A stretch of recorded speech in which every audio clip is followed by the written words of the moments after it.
Thank you so much. And I want to congratulate you on your Title II decision. I think it's very consistent with the positions the FCC has taken over the years, and including, Mr. Chairman, what you mentioned in 1993 about the light touch approach for the wireless industry under Title II that led to an explosion of hundreds of billions of dollars of investment in that sector. That's in the best tradition of what the FCC does. And I think under Title II, you'll be able to continue that as well, ensuring not only that there is a robust competitive marketplace, but also that privacy is protected, that the rights of the disabled are also protected, that we move to ensure that those additional protections are built into the law.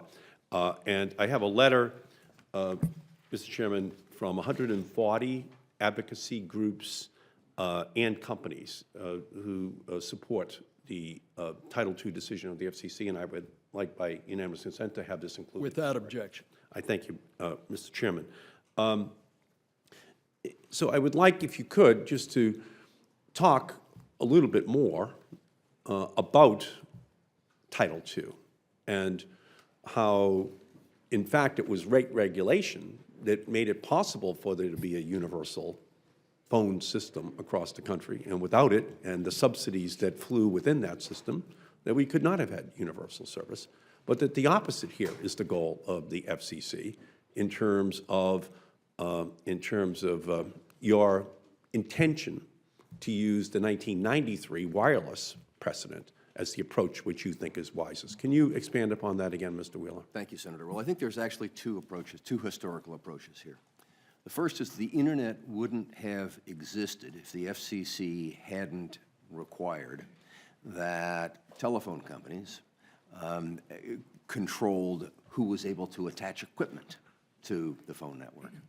And it was those old screeching Hayes modems that we would bought and hooked up to our first-generation home computers that allowed the Internet to begin to take place. And so the root of the Internet is in open access. And then the question becomes, okay, how do you balance out the fact that there need to be consumer protections at the same point in time that you want to be incentivizing competitive construction of ever faster speed capabilities? And it was clear that, and as everybody knows, I had an evolutionary process in my own thinking on this. And the realization that in 1993, what you had structured in Section 332 produced the kind of success where there was not rate regulation, there was not tariffing, there was not all these things that used to come with this old structure.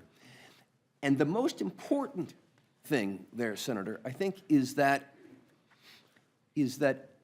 realization that on the day after this order takes effect, the consumer revenues for the ISPs should be exactly the same, if not better, than the day before it took effect, because we're not touching those. And one of the things that's key here also is that, you know, when the President made his announcement and joined the 64 members of Congress, including you and many on this committee, who said that we ought to be doing Title II, the following day, stocks went up.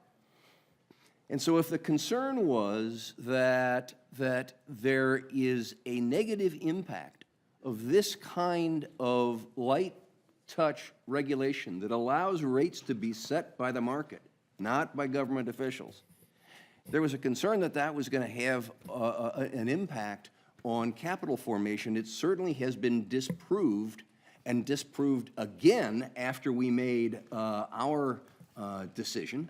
And the stocks are beating the S&P. And if I may say this, what we've done is you have created a more predictable investment environment where we know that 62% of all venture capital in America 2 years ago went to internet and software companies, knowing that they could get in, reach their customers, that there would not be discrimination, that there would not be throttling, blocking, that they could reach their customers. That's where the energy is. That's where the growth is in the sector. And you've done a great job in identifying those tens of thousands of companies that are out there.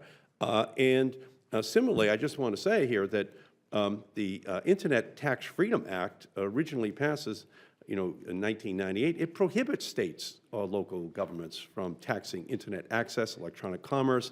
It's reauthorized every few years. And there's an Internet Tax Freedom Forever Act that Senator Thune has introduced that I'm an original co-sponsor on. Okay? So I think, we have to be careful in this area.